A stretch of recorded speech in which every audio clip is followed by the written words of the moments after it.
Mwanzo wa Injili ulianzia mwaka 1964. Wainjilisti wanne walipojitoa kumtangaza Yesu eneo la Kahama kwa mkono wake Mungu.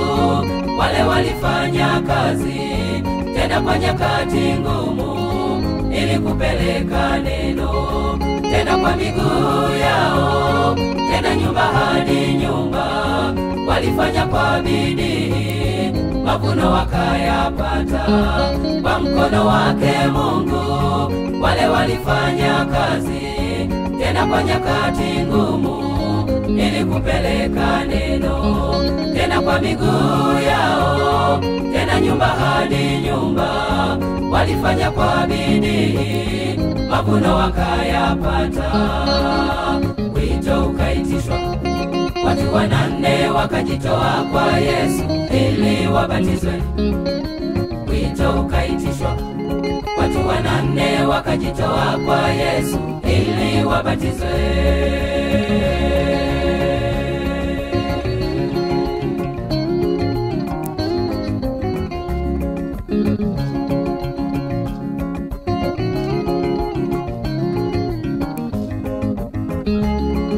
Mwaka 67 kundi lilitengwa na pia likawa kanisa moja la Kahama.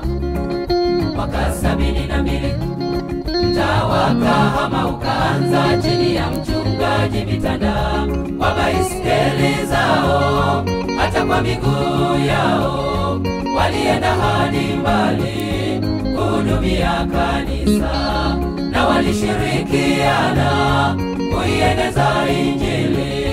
Mpaka leo twashangaa maajabu yake Mungu.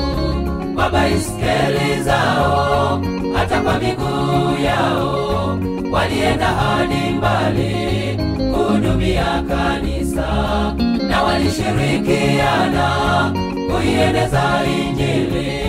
Mpaka leo twashangaa maajabu yake Mungu. Na kwa mara nyingine tunashuhudia kanisa la Kahama, kanisa moja mtaa. Na kwa mara nyingine tunashuhudia kanisa la Kahama, kanisa moja mtaa.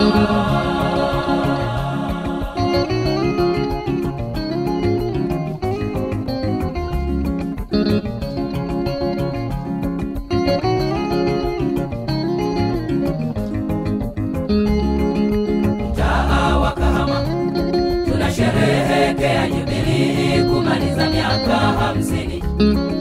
Kanisa la Kahama tunalitoa zawadi kwa Mungu, liwe ni makao yake Mungu.